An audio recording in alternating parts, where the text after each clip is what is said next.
신약성경 히브리서 5장 11절에서 14절의 말씀입니다.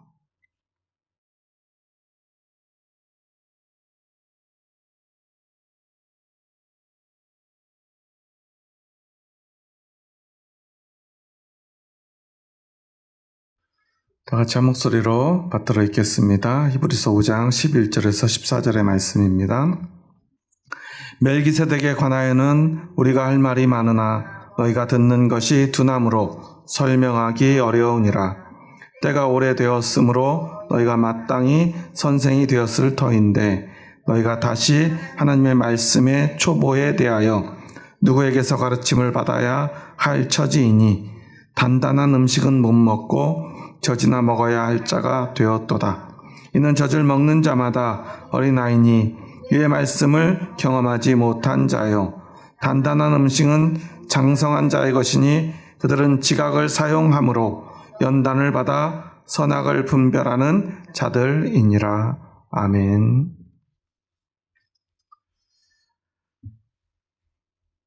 계속해서 히브리서 저자는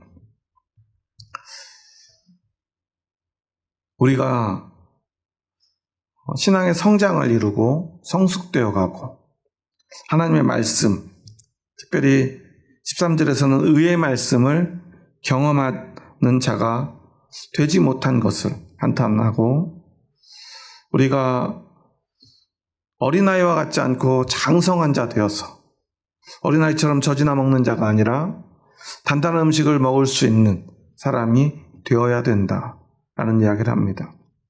비유로 이야기하는 것이지만 우리의 신앙의 성장이 얼마나 중요한가를 이야기합니다. 우리는 예수 그리스도를 믿는다고 하면서 그리고 그 믿음으로 구원받는다고 하면서 그 의미가 무엇인지 그 믿음의 삶을 어떻게 살아야 되는지에 대한 고민을 별로 하지 않는 것 같아요. 그냥 예수 믿으면 끝이라는 생각. 예수 믿고 나는 이미 구원받았어 라고 하는 완료형의 생각들을 너무 갖는 것 같아요. 그렇게 된 데는 아마 이 단어 때문이 아닐까 저는 생각합니다. 바로 확신입니다. 무슨 확신이죠? 우리 한국 그리스도인들이 제일 많이 확신하는 것, 구원의 확신. 그럼 구원의 확신을 한다는 것은 확신하니까, 아니 진짜 확신한다면 그 모든 것이 완료되고 모든 것이 결정된 것입니까? 우리가 혼동하지 말아야 될 게 있어요. 예수님은 완벽하죠? 예수님의 구원도 완전하지요? 예수님의 보혈에는 완전한 능력과 완전한 용서와 완전한 생명이 있죠. 그런데 우리는요, 예수님 믿으면, 아니 믿는다고 말하면 그냥 예수님은 완전하기 때문에 내 구원이 완전해야 된다고 생각해요. 그런데 과연 그럴까요? 예수님이 완전하신 것, 예수님의 완전한 구원, 예수님이 그 구원에 관해서 비교되는 게 뭐죠? 예수님을 하나님의 어린 양이라고 칭해요. 왜 그렇습니까? 마치 과거 그들이 성전에서 양을 잡아서 피를 흘리고 불태워서 제물로 바침으로 우리의 죄를 씻었던 그 의식을 상기시키는 것이죠. 그런데 하나님의 아들이 진짜 제물, 아니 완전한 제물이 돼서 이 땅에 오신 것이라는 뜻이죠. 양으로, 염소로, 소로 드리는 피 흘림의 제사는 일회적이에요. 무슨 말이냐면 지금 지은 죄에 대해서 지금 잠시 하나를 용서받는 거예요. 왜냐하면 그래야 우리가 하나님 앞에 나아갈 자격을 얻기 때문이에요. 그런데 그것은 또 죄를 지으면 사라지죠. 다시 또 제사를 지내야 돼요. 그런데 예수님의 피는 어떻습니까? 우리가 어떤 걸 고백하죠? 예수님의 피는 우리 어떤 죄를 씻어주죠? 과거와 현재와 미래의 모든 죄를 씻어줘요. 그래서 예수님은 완전한 제물이신 거예요. 완전한 피 흘림. 단번에 우리의 모든 죄를 씻는 능력이 예수님의 피에 있다는 것입니다. 그 능력은 어디에 있는 거예요? 예수님의 피에 있죠. 그러면 한번 이렇게 생각해 봐야 돼요. 예수님의 피가 내 과거와 현재와 미래의 모든 죄를 용서해 준다면, 아니 이미 다 씻어버렸다면 우리는 이제 마음껏 죄를 지어도 되는 건가요? 그건 아니죠. 그러니까 과거에 영지주 이단들이 아주 극단적인 형태로 나타났던 이유가 바로 이 예수님의 죄 씻음에 대한 오해에서부터 비롯됐거든요. 그런데 그런 모습은 오늘 한국 교회나 또는 한국에 자리 잡고 있는 수많은 이단들에서 아주 공통적으로 나타나는 모습이기도 해요. 예수님이 완전히 씻어주셨으니까 우리가 한쪽에서는 완전한 금욕적인 삶, 이제는 깨끗해졌으니까 더 이상 단 한 번이라도 죄를 지으면 안 돼. 왜? 씻음 받았으니까. 그리고 우리는 그렇게 죄를 지을 수 없는 존재가 된 거야. 근데 만약에 내가 죄를 하나라도 짓는다면 뭐예요? 씻음 받은 존재가 아니라는 증거야. 그러니까 절대로 죄를 지으면 안 돼. 철저한 금욕적 삶을 살게 했던 이단. 근데 똑같은 말씀을 듣고도요, 정반대에 있던 이단이 있어요. 예수님이 우리의 죄를 다 씻어줬어. 그러니까 어떻게 해도 돼요? 내가 앞으로 무슨 죄를 지어도 이미 지은 죄도 용서받고 지금 짓고 있는 죄도 용서해 주시지만 앞으로 지을 죄까지 다 용서해 주셨어. 그것도 어떻게 해요? 완전히. 어차피 예수님이 피가 다 씻어줄 거야. 그러니까 우리는 어떤 죄를 지어도 상관없어. 더군다나 우리가 죄를 짓는 것은 우리의 몸일 뿐이야. 우리의 영혼과는 상관없어. 오히려 이 더러운 몸이 막 죄를 지어야 우리의 깨끗한 영혼이 이 몸을 벗고 영원한 나라에서 깨끗한 거룩한 모습으로 살게 될 거야. 오히려 이 더러운 육신의 감옥을 벗어버리고 우리는 아주 거룩한 영혼으로 하나님 앞에 나아가야 돼. 이런 잘못된 신앙의 고백들을 했다는 거예요. 똑같은 복음을 듣고도 어떤 사람들은 진짜 죄를 짓지 않기 위해서 철저한 금욕생활을 하고 어떤 사람들은 철저한 쾌락에 빠져요. 뭔가 이상한데 우리가 문제는 뭐가 이상한지를 잘 모른다는 거예요. 뭐가 이상하죠? 마치 예수님의 피를 어떤 도구로 생각한다는 거예요. 어떤 도구예요? 나를 깨끗하게 하는 도구이거나 아니면 내가 어떻게 살아도 상관없는 내가 면죄부를 받기 위한 도구로 우리가 생각을 해요. 그러니까 막 금욕적인 삶을 철저하게 살았던 사람들도 잘못된 거예요. 여러분, 복음과 금욕적 삶이 동일한 것입니까? 아니죠. 금욕은 누가 주체예요? 그 금욕적 삶을 누가 하는 거예요? 내가 내 힘으로 열심히 하는 거예요. 물론 예수님이 씻어줬기 때문에 내가 그런 삶을 살 수 있어 라는 어떤 모습은 일부 좋은 모습일 수도 있어요. 하지만 결정적인 잘못은 뭐냐면 이제 내가 열심히 금욕적으로 살아야 돼. 그건 두 가지 문제를 가져요. 뭐냐면 그럼에도 불구하고 인간이기 때문에 우리는 이 마음 속에 있는 더러운 것까지 완벽하게 깨끗해질 수 없어요. 그러니까 늘 하나님 앞에서는 어떤 마음이 들죠? 죄책감이 들어요. 그런데 그걸 숨겨야죠. 왜? 죄를 지을 수 없으니까. 그리고 더 열심히 자신을 갈고 닦는 거예요. 제가 고3 때 공부를 하다 보면 그런 친구가 하나 있었어요. 그 샤프펜이라고 하나요? 끝이 날카로운 연필 심이 이렇게 나오는. 공부를 하다가 이 친구는 자꾸 그 샤프펜으로 자기 허벅지를 막 찔러요.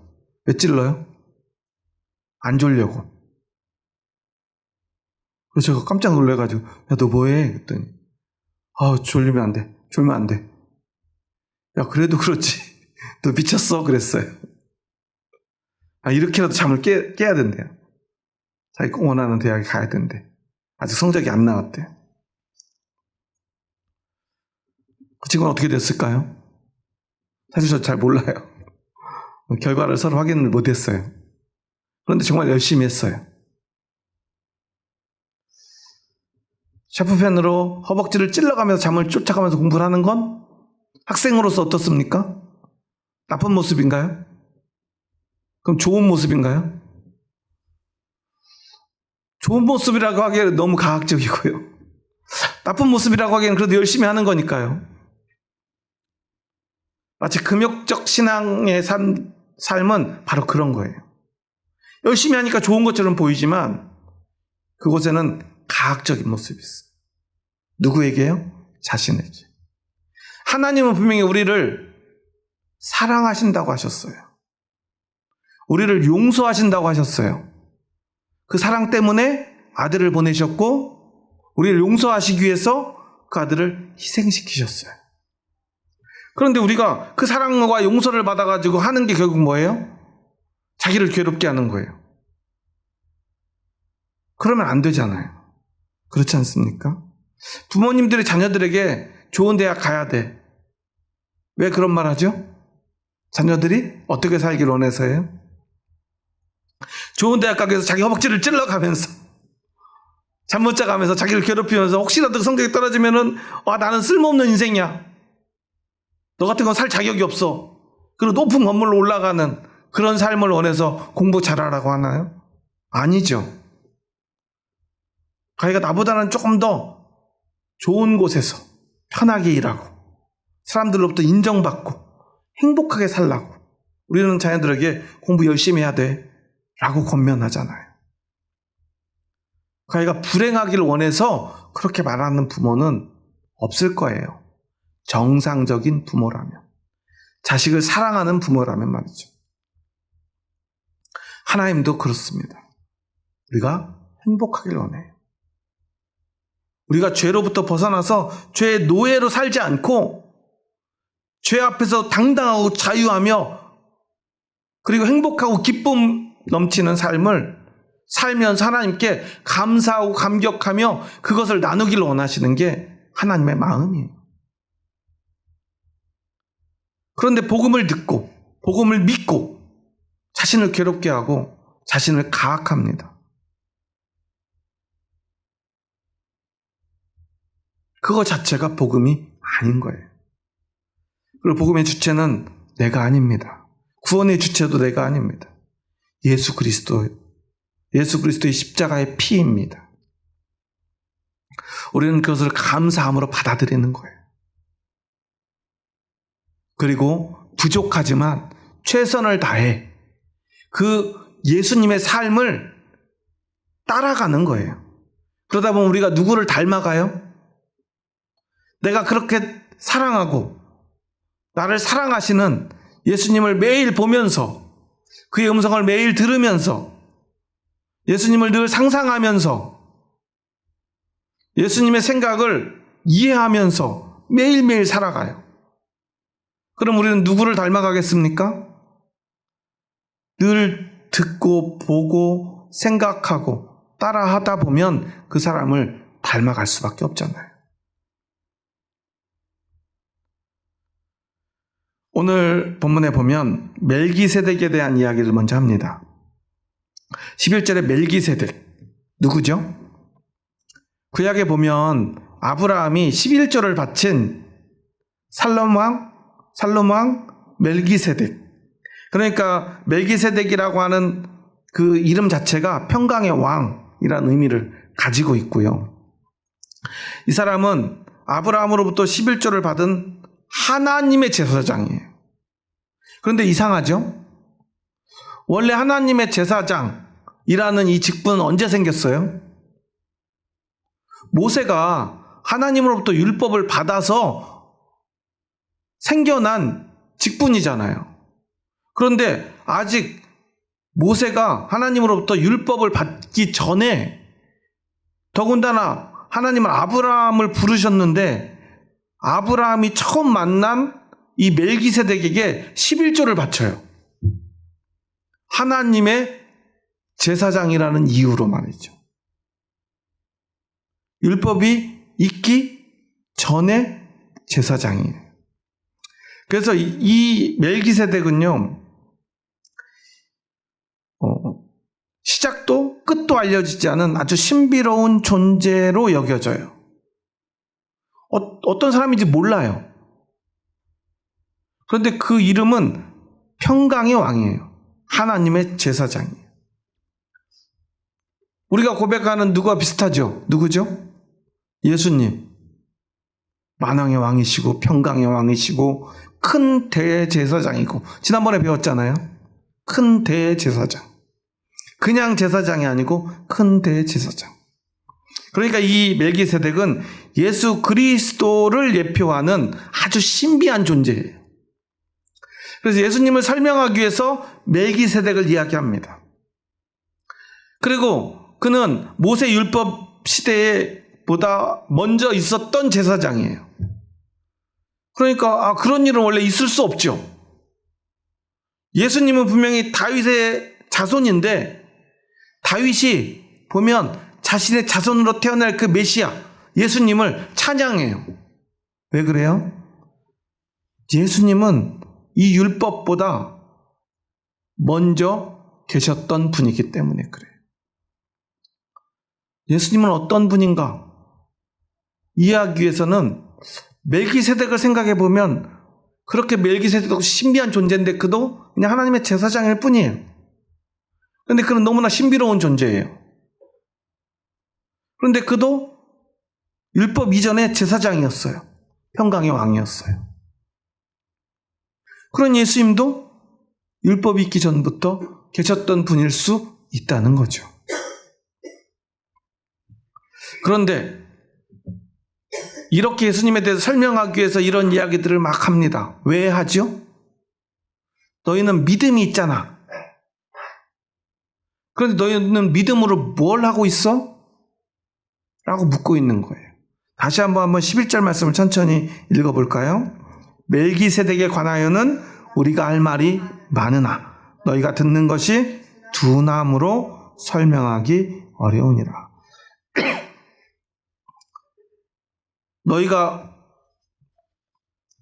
상태가 어때요? 듣는 것이 둔해요. 둔하다. 로드롭스라는 단어를 쓰는데 이 말은요, 게으르다 또는 무감각하다, 어리석어서 깨달음이 너무 늦다, 그런 뜻인데요. 전 특히나 여기서 이 게으름이라는 그 원어의 뜻을 우리가 생각해 봐야 된다고 생각해요. 그러니까 우리가 도저히 알 수 없는 그런 것이 아니라는 거죠. 왜 지금 듣는 것이 둔해요? 게을러서 뭐를 알려고 하지 않았기 때문에. 알고 싶어도 알 수 없는 게 아니라 알기 위해서 노력하지 않았다는 뜻이에요.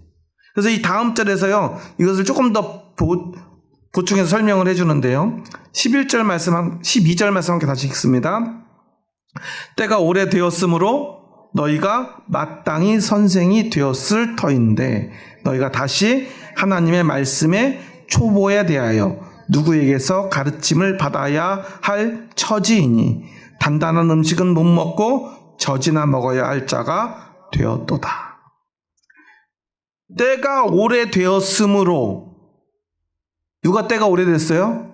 지금 이 히브리서의 말씀을 듣는 이 사람들이 때가 오래됐대요. 어떤 때가 오래됐을까요? 예수님 믿은 때가 이미 오래됐어요. 그러니까 오래전에 예수님을 믿었고 시간이 많이 지났어요. 그래서 원래는 어떻게 됐어야 돼요? 마땅히 선생이 되었을 터인데, 여기서 선생은 어떤 의미일까요? 너희가 이 멜기세덱에 관하여, 그러니까 멜기세덱 같은 예수 그리스도에 관하여 너희가 이미 너무나 많이 공부하고 많이 알아서 누군가가 예수님에 대해서 물어보면 이런 것들을 너희가 잘 설명하고 이야기하고, 심지어 예수님이 이런 분이야. 나는 그리고 내가 내 모습을 봐봐. 내가 예수님처럼 이렇게 살고 있잖아.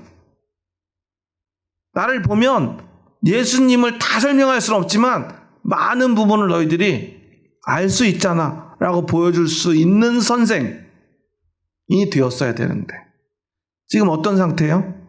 선생은커녕 지금 어떻게 돼 있죠?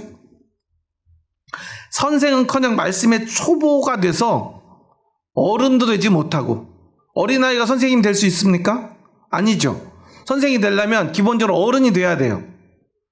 근데 그냥 어른이 되면 안 되고요. 공부를 열심히 하는 어른이 돼야 돼요. 그리고 선생님 될 만한 자격을 얻어야 돼요. 그런데 어른도 되지 못해서 갓난아기처럼 젖이나 먹어야 된대요. 공부를 열심히, 어른이 되고 공부를 열심히 하고 자격도 얻어야 되는데 거기까지도 못 나가고 그냥 아직 어른들이 먹는 음식도 못 먹을 정도의, 젖이나 먹을 정도의 어린아이처럼 너희가 살고 있다라고 부연 설명하고 있는 거예요. 그게 앞에서 말한 듣는 것이 둔하다는 의미예요. 그런데 그 둔한 것의 책임이 누구에게 있어요? 그들에게 있다는 거예요. 내가 정말로 예수님을 닮아가고 참신앙의 길, 그 지혜를 알아서 선생님이 돼서 설명을 할 수 있을 정도의 사람이 되고 싶지만, 정말 애썼지만 잘 안 됐어 라는 게 아니라는 거예요. 그렇게 할 생각조차 없었다는 것. 둔하다. 게을렀기 때문에. 게으름으로 그것을 이야기하고 있는 것입니다. 그래서 13절은 이렇게 말하죠. 이는 젖을 먹는 자마다 어린아이니 의의 말씀을 경험하지 못한 자요. 의의 말씀은 앞에서 말하면 뭐예요? 단단한 음식이죠. 초보 또는 젖하고 대비되는 하나님의 진리.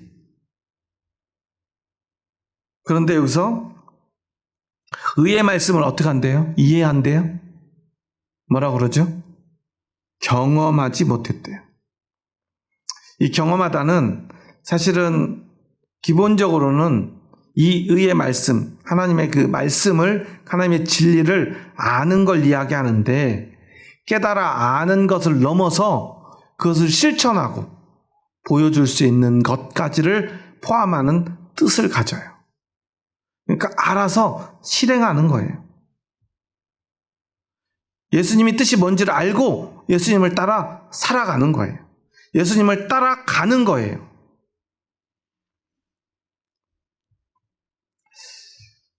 그런데 한국 그리스도인들의 모습을 보면요, 참 안타까울 때가 있어요. 저도 벌써 지금 신학을 한 지가 벌써 20년이 넘어가요. 그리고 목회를 한 지도 벌써 한 18년? 파트타임까지 하면 20년이 돼가죠. 20년이 넘었네요. 그리고 학교에서 공부를 하고요. 목회를 하면서도 끊임없이 쉬지 않고 계속 공부를 하는데, 저한테 그런 말을 하시는 분들이 있어요. 목사님은 진리를 잘 모르시는 것 같아요.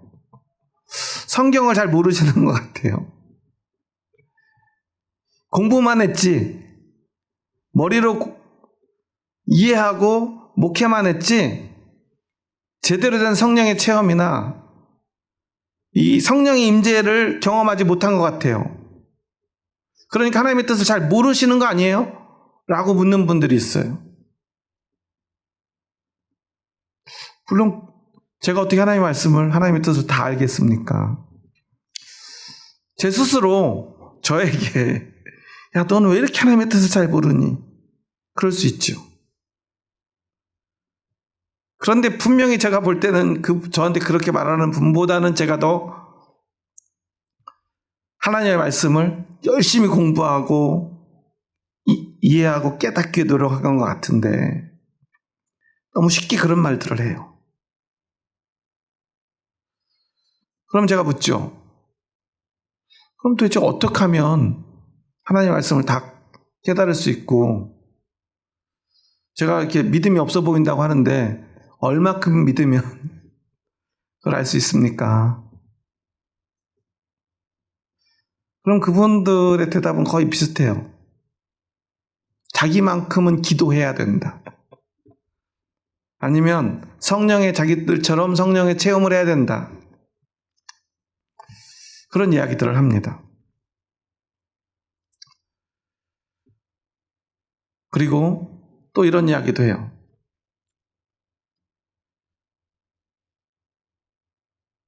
목회를 하시려면 구원에 확신이 있어야 된다. 그런데 확신이 없는 거 아니냐. 이런 이야기들을 해요. 왜냐하면 제가 이제 설교할 때 그런 이야기들 많이 하잖아요. 제 고백도 많이 하고, 저의 부족함도 인정을 하죠. 그리고 때로는 정말 하나님이 살아계신가 하는 의심이 들 때 그런 고백도 해요.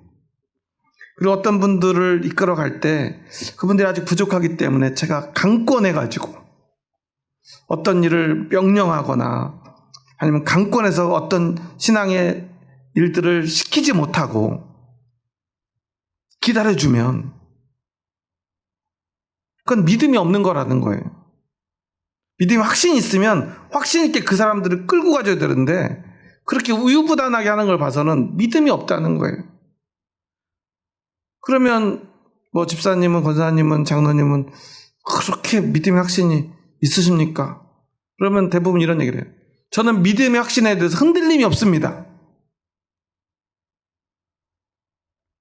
얼마나 부러운 믿음인지 모르겠어요.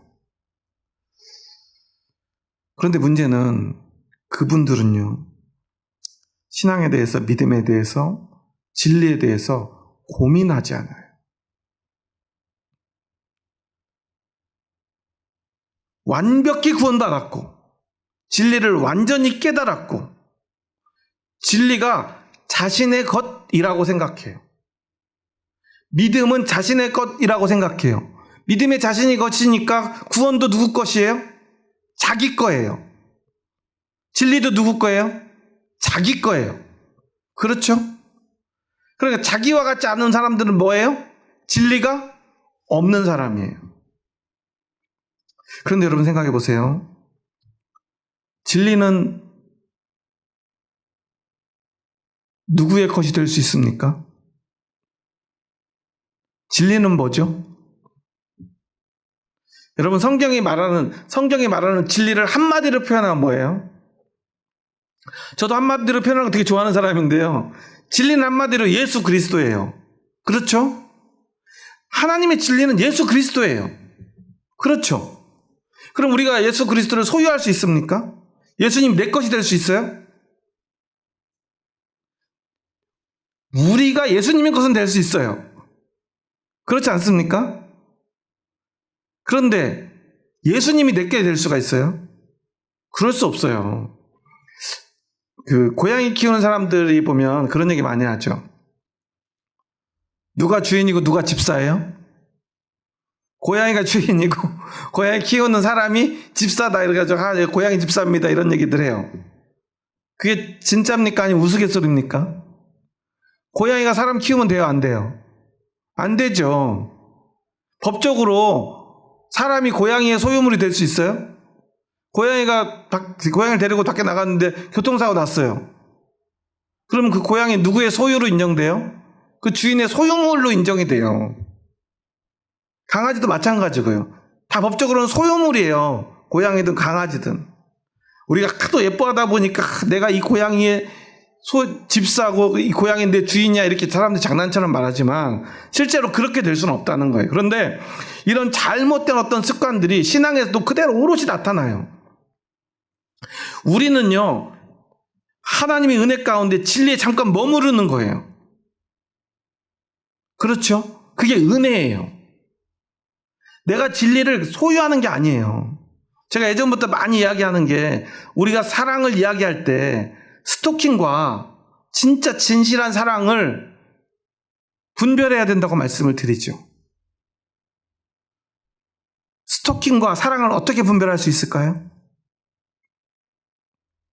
스토킹하는 사람들 특징이 있어요. 상대를 소유하려고 그래요. 예전에 어떤 영화를 보니까요, 막 예쁜 여자들 잡아다가요, 죽여서 가죽을 이렇게 벗겨가지고 약간 인형처럼 이렇게 만들어놔요. 그러니까 어떤 특징적인 외모를 가진 사람들만 죽여요. 뭐 길게 설명할 필요도 없이 사이코패스죠. 정신병자죠. 연쇄살인마죠. 그런데 그들이 그런 행동을 왜 하는가 보니까 어떤 사람들을, 어떤 외모의 사람을 소유하고 싶은 거예요. 그런데 그들은 그런 걸 뭐라고 주장해요? 영원히 사랑하기 위해서. 막 사랑한다고 그러면서 예전에도 이제 방송에도 나왔던, 뉴스에도 나왔던 일인데 상대에게 자신의 사랑을 표현하기 위해서 소포를 보내요. 제 사랑을 상대에게 보여주기 위해서. 그곳에 뭐가 들어있냐면 손가락이 잘려서 들어가 있어요. 자신의 손가락을 잘라서 소포로 보냈어요. 내가 너를 이만큼 사랑해. 그걸 받은 사람은 이 사람 날 진짜 사랑하는구나 이렇게 생각하나요? 바로 도망가야죠. 집 빨리 주소 이전하고 도망가야죠. 그런 사람이 계속 따라다니면 위험해요. 상대를 내 소유물로 여기는 사람들이요, 그걸 사랑이라고 많이 착각해요. 그런데 그건 결코 사랑일 수 없어요. 사랑은 어떻게 하는 거죠? 내가 그에게 정말 나의 진심을 보여줄 수 있는 내 최선을 다해서 보여줘요. 근데 그것이 그 상대에게 닿아서 어떻게 닿는지 사실 정확하게 표현할 방법이 없어요. 돈을 많이 주면 되나요? 안 되죠. 예전에 어떤 드라마를 보니까 만난 지 얼마 되지 않았는데요, 막 열쇠를 하나 딱 줘요. 비싼 외제차 수억 원짜리. 여자가 기겁을 해요. 이거 못 받겠다고. 그러니까 남자가 아니 내 마음이라고, 내가 얼마나 당신을 사랑하는지 내 마음이라고. 그러니까 이 비싼 것을 줄수록 내 마음이 잘 전달된다고 생각하는데 여자 입장에서 어때요? 너무 부담스러워요. 아직 내가 이렇게 비싼 걸 받을 만한, 그렇게 서로 마음을 나누고 시간을 가지고 관계가 만들어지지 않는데 갑자기 수억 원짜리 키를 딱 주면서 이게 내가 너 사랑해, 이게 내 마음이야, 그걸 어떻게 받습니까? 그러면 뭐 10원짜리 뭐 과자 사탕 하나 갖다가 이게 주면 사랑이라고 하면 받을 수 있습니까? 그것도 아니죠. 그럼 한 100만 원짜리 주면 되나요? 그런 식으로 판단할 수 없어요. 어떻게 됐는지 모르지만 어느 날 보니까 나도 너를 사랑하는데 너도 나를 사랑해요. 그럼 그 사랑하는 순간 속에 우리가 머무는 거였죠. 그런데 그렇게 사랑해서 결혼한 사람들도 어떻게 돼요? 나중에 애 낳고 지지고 볶고 살다가 어느 날 보니까 막 우리 사랑이 식은 것 같아. 내가 네 얼굴만 봐도 막 짜증나서 못 살겠으니까 이혼해줘. 이런 얘기하는 사람들 있잖아요. 그럼 옛날에 그들이 사랑했던 그 순간은 사랑이 아닐까요? 아니에요. 그때 그곳에서 사랑 안에 머물러 있던 순간이 있었던 것이죠. 그런데 그도 나를 사랑했고 나도 너를 사랑하지만 사랑했다는 이유로 그 상대가 내 것이 될 수는 없다는 사실이에요. 한 사람을 사랑하는 것도 그래요. 그런데 하나님의 진리가 내 것입니까? 예수님이 내 소유물입니까? 그럴 수 없어요.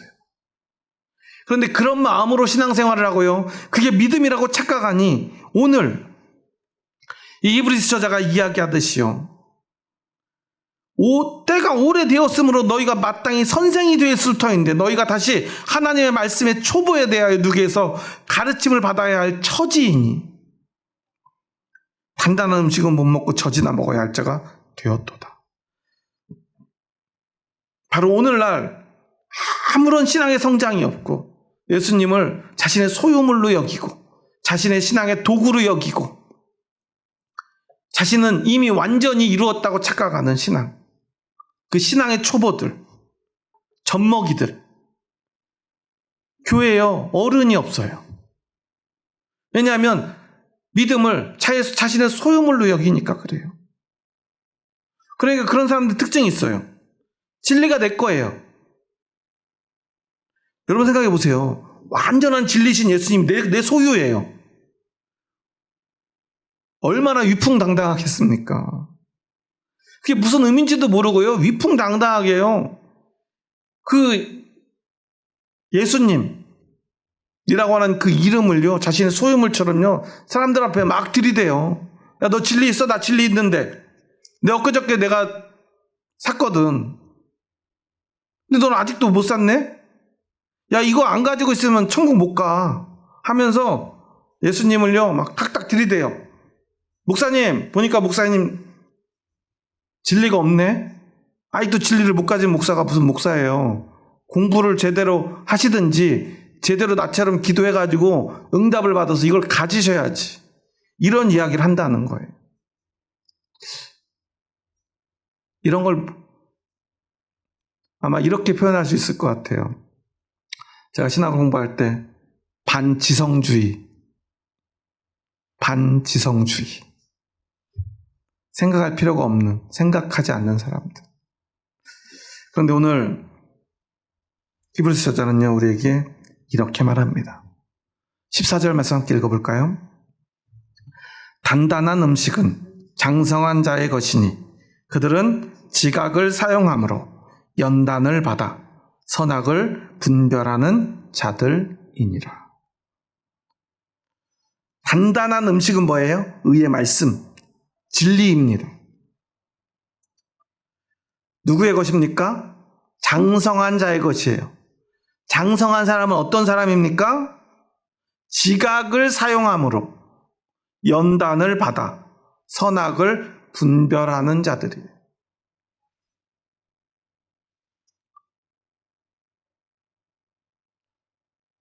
너무나 많은 그리스도인들이요 성령의 체험, 예수 그리스도를 만난 순간의 감격, 그것도 체험이죠. 경험이죠. 경험을 중요하게 여겨요. 그런데요, 참 이상한 건 그렇게 경험만 중요하게 여기는 분들이요, 자녀들은요, 초등학교 때부터 어디에 보내요? 학원에 보내죠. 저는 왜 학원에 보내는지 모르겠어요. 경험만 시켜주면 되는데. 그것도 한 번. 뜨겁게 경험시켜주면 되잖아요. 6년 동안이나 초등학교 다닐 필요가 뭐가 있어요. 야, 여기 좋은 초등학교 한번 들어가 봐. 한번 경험해봐. 수업 1시간 듣게 하고 경험했지? 됐어. 좋은 학원 있으면 한번 들어가서 1시간 경험해봐. 경험해봐. 어때? 아, 선생님 잘 가르치던데요? 아, 그럼 됐어. 그래야 되잖아요. 근데 그러면 아이들이 학업 능력이 늡니까? 초등학교 졸업장을 받을 수 있어요? 없죠. 아무리 좋은 학교를 들어가서 경험해도 그 모든 과정 속에서 아이들은요, 공부하고 숙제하고요, 또 시험도 보고요, 아이들하고 또 어울리면서 지내고요, 체육도 하고요, 음악도 하고요, 이러면서 그 모든 시간들을 견디면서 그 시간들을 견뎌내고 또한 공부하고 노력하고 애쓰면서 그 모든 시간들을 하나하나 보내면서 그 과정을 마쳐야만 해요. 대학에 뭐로 보내요? 서울대 가는 거 쉽잖아요. 서울대 가는 버스 몇 번이죠? 그거 타고 교문에 가서 한번 보고 오면 되잖아요. 서울대 가는 거 쉬워요. 입학이 어렵죠. 졸업이 어렵고요.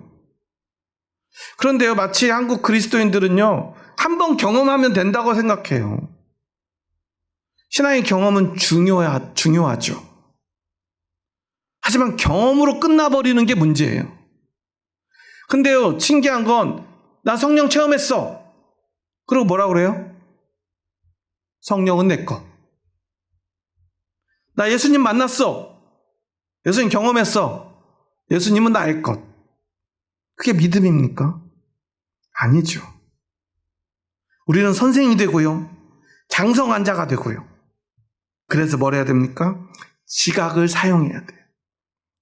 지각을 사용한다는 건 뭐예요?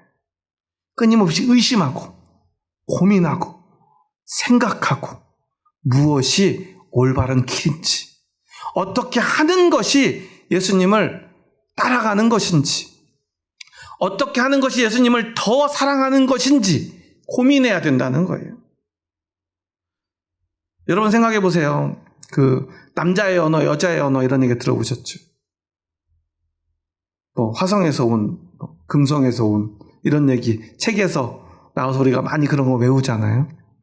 그만큼 한 여자를, 한 남자를 사랑하고 또 더군다나 결혼해서 함께 산다는 거 얼마나 어렵습니까? 우리 교회에서 결혼생활 제일 오래 하신 우리 최명수 권사님, 강집사님하고 지금 30년 넘으셨죠?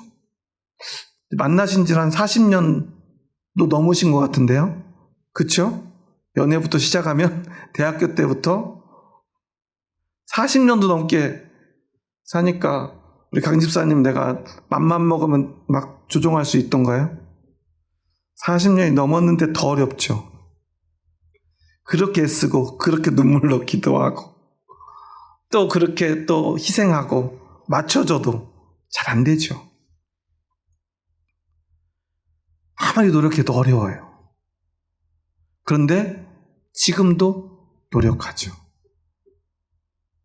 지금도 어떤 일이 생기면 제일 마음 아프고요. 계속해서 더 사랑하고 더 아껴주고 그리고 진짜 사랑으로 함께하기 위해서 노력하죠. 그래서 그렇게 교회 오기 싫어해도 어떻게든 끌고도 오고 달래서도 오고 미끼를 던져서 미끼 상품으로 데리고 오고 그러면서 어떻게든 그 신앙 안에서 우리가 함께 그 사랑하면서 살기 위해 애쓰고 노력하잖아요. 한 영혼이 그렇게 어려워요. 사랑한다는 게 그렇게 어려워요. 그런데요, 아무 생각 없이요.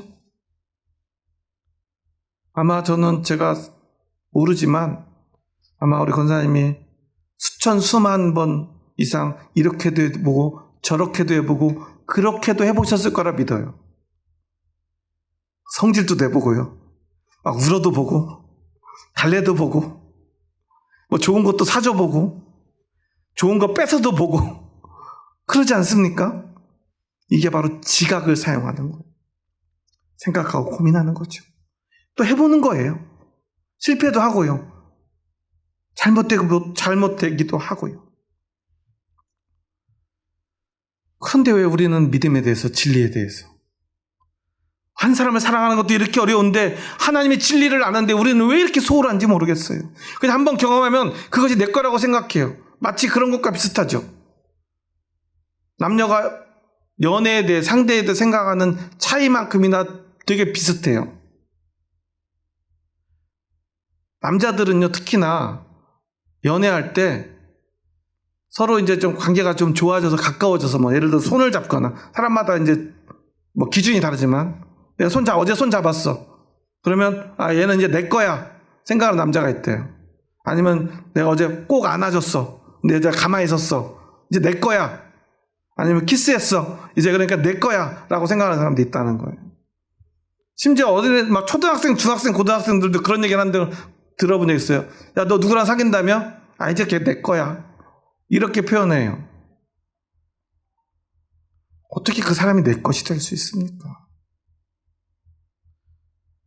저는요, 저희 딸도 내 거라고 생각하지 않아요. 어떻게 어떠한 존재가 내 것이 될 수 있습니까? 오늘 함께 서로 사랑 안에서 거하는 순간이 우리에게 선물처럼 주어진 거예요. 그 허락된 시간 속에서 우리는 최선을 다해 사랑하는 것입니다. 그때 우리는 기억해야 돼요. 언제든 이 사랑이 사라질 수 있습니다. 그리고 우리는 그 속에서 최선을 다해야 돼요. 첫째, 지각을 사용해야 돼요. 그리고 연단을 받아야 돼요. 어떤 게 좋을까? 어떻게 더 사랑할 수 있을까? 생각했으면 그걸 해봐요. 실패해요. 그럼 또 다시 생각해요. 또 해봐요. 또 실패해요. 끝없이 우리는 연단받습니다. 그러면 우리는 알게 돼요. 이걸 좋아하는구나. 이걸 싫어하는구나. 선악을 분별할 수 있게 됩니다. 그러면 어떻게 돼요? 끝? 아니죠. 이제 더 사랑할 수 있게 되었으니 그 분별하는 능력으로 뭘 하죠? 더 사랑하게 돼요. 좋아하는 걸 더 열심히 해줘요. 싫어하는 건 내가 나도 모르게 튀어나오는 것도 바꾸려고 노력해요. 한 사람을 사랑하기 위해서 우리는 평생을 바쳐야 돼요. 언제든 그 마음이 변할 수도 있고요. 그 사랑이 떠나버릴 수도 있고요. 그 사랑이 영원히 세상에서 사라질 수도 있어요. 그때가 오기 전에 오늘 함께 사랑 안에 거하며 우리는 사랑의 장성한 자가 되기 위해 우리는 지각을 사용하고 연단을 받고 선악을 분별해야 돼요. 그런데 영원한 하나님의 진리를 알기 위해서 우리는 그렇게 하지 않아요. 공부 필요 없어요. 왜 하나님의 말씀을 의심해요? 왜 이것도 맞고 저것도 맞다고 그래요? 오직 십자가밖에 없는데, 예수님 내 건데 왜 그렇게 이상한 말들 해요? 어떻게 예수님이 내 것이 될 수 있습니까? 어떻게 구원이 그냥 내 것이 이미 다 되어버립니까? 예수님이 완전하신 거지 우리는 결코 완전할 수 없어요. 완전하신 예수님 안에 내가 거하는 이 순간을 우리는 기뻐하며 감사하며 최선을 다해 예수님을 어떻게 사랑할 것인가, 어떻게 따라갈 것인가 노력하는 것입니다. 지각을 사용해야 됩니다. 연단 받아야 돼요. 이렇게도 해보고요, 저렇게도 해보고요, 이러다 넘어지고요, 저러다 깨지고요, 이러다가 부러지고요. 그러면서 우리는 알게 됩니다. 예수님 이걸 좋아하시는구나. 예수님 이걸 싫어하시는구나. 지난번에 내가 이거 할 때는 예수님이 좋아하셨는데 지금 이 상황에서 내가 이렇게 하는 걸 예수님이 싫어하시는구나. 이제는 이것을 예수님이 원하지 않으시는구나.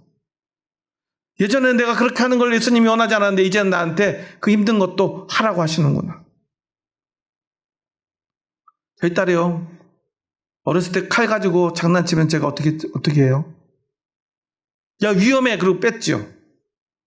지금 어떻게 해요? 칼을 주면서 제가 시킵니다. 과일 좀 깎어. 이제 어른이 됐잖아요. 예전에는 칼 가지고 놀면 안 되는데 지금은 어른이 됐는데 과일 하나 못 깎으면, 야, 너 지금 아이도 과일도 못 깎으면 어떡해? 시집은 어떻게 가려고 그래? 제가 잔소리하죠. 야, 연습해봐. 야, 이러다 다치면 어떡해, 아빠? 야, 좀 다치면 어때? 해봐야지. 6살짜리, 5살짜리인데 그럴 수 없지만 25살짜리한테는요, 다른 이야기를 합니다. 예수님이 우리에게 그러고 있어요. 근데 우리는 그런 생각을 안 해요. 제가 30년 전에 들었는데요, 예수님은 절대로 나한테 이것을 하지 말라고 그러셨어요. 그래, 지금 이걸 하면 안 돼요 라고 말하는 사람들이 얼마나 많습니까? 예수님이 40년 전에 나를 정말 너는 아무것도 하지 않아도 너무 예뻐 라고 말했으니까 저는 아무것도 안 해야 돼요 라고 말하는 사람들이 얼마나 많습니까? 이 얼마나 어리석은 일입니까?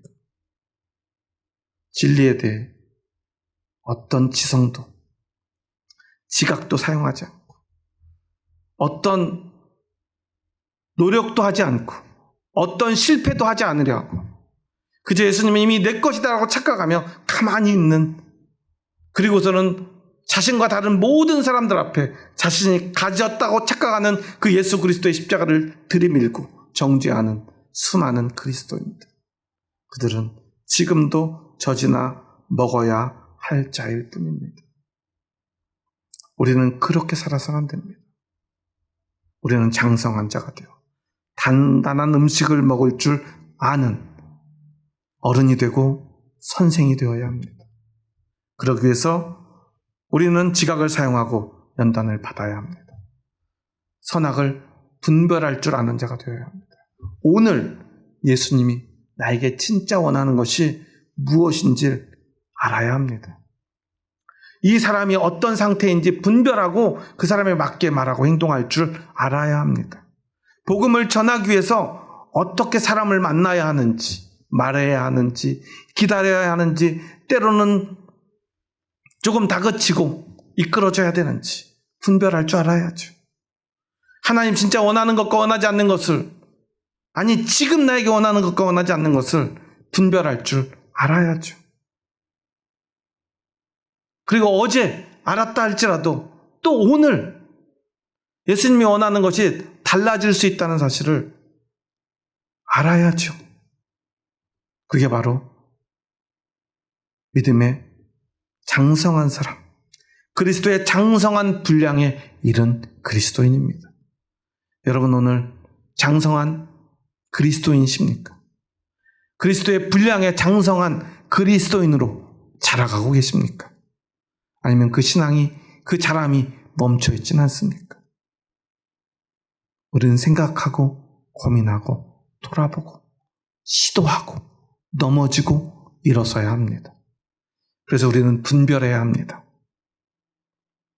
자신이 알고 있는 조그만 지식을 그것이 진리의 전부라고 착각해서는 안 됩니다. 그것은 어린아이가 먹는 한 모금의 젖일 뿐입니다. 우리는 일어서야 합니다. 그리고 생각해야 합니다. 그리고 그 생각 때문에 때론 넘어질 것을 각오해야 합니다. 하지만 넘어져도 우리는 다시 일어날 수 있습니다.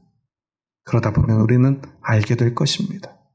하나님이 진짜 원하는 것이 무엇인지, 하나님이 싫어하는 것은 무엇인지, 우리는 그것을 알게 될 때 하나님을 더 사랑하게 될 것입니다. 더 열심히 무언가를 할 수 있게 될 것입니다. 무언가를 결코 하지 않을 수 있는 힘과 용기가 생길 것입니다. 그때 하나님이 나를 얼마나 더 사랑하시고 아끼시는지, 얼마나 기뻐하시는지 우리는 알고 그 기쁨을 위해 더 힘차게 달려갈 용기가 생길 것입니다. 그렇게 우리는 주님과 함께하는 모든 순간 최선을 다해 그 사랑 안에 거하고 그것에 만족하고 기뻐할 것입니다. 사랑은 결코 나의 소유가 될 수 없습니다. 진리가 내 것이 될 수는 없습니다. 진리가 우리를 그 안에 머물게 할 뿐입니다. 여러분, 이것을 기억하시기 바랍니다. 기도하시겠습니다. 하나님 감사합니다. 저희 부족하고 연약한 자들 사랑하셔서 저희들을 하나님의 진리 가운데 예수 그리스도의 복음의 생명 가운데 거하게 하여 주시니 감사합니다. 주님이 나를 부르셔서 내가 그 안에 머물 수 있음을 고백합니다. 그런데 우리는 자꾸만 착각합니다. 그것이 나의 것인 양 착각합니다. 그것이 나의 것인 양 잘못 휘두르기도 합니다. 하지만 결코 그리스도의 장성한 분량에 이른 사람은 그것을 소유하려 하지 않는다 믿습니다. 내가 진리 안에 오늘 거하고 있음에 감사하며 감격할 뿐입니다. 그리고 더 진리 안으로 나아가기, 오늘도 우리는 지각을 사용하고 연단을 받고 그리고 결국 선악을 분별하는 자 되어 더 깊은 진리 가운데로 나아가며 더 깊이 하나님을 사랑하며 더 열심히 예수님을 닮아갈 것입니다. 오늘 우리가 그 믿음 가운데로 나아가길 원합니다. 저희들을 도와주시옵소서. 이제는 우리 주 예수 그리스도의 은혜와 하나님의 지극하신 사랑하심과 성령님의 교통하심이 오늘 그리스도의 장성한 분량으로 자라가며 그러기 위하여 지각을 사용하고 연단받으며 선악을 분별하는 자 되기 원하는 이 자리에 머리 숙인 한 영혼 한 영혼 머리 위에 이제로부터 영원토록 함께 하시기를 간절히 축원하옵나이다. 아멘.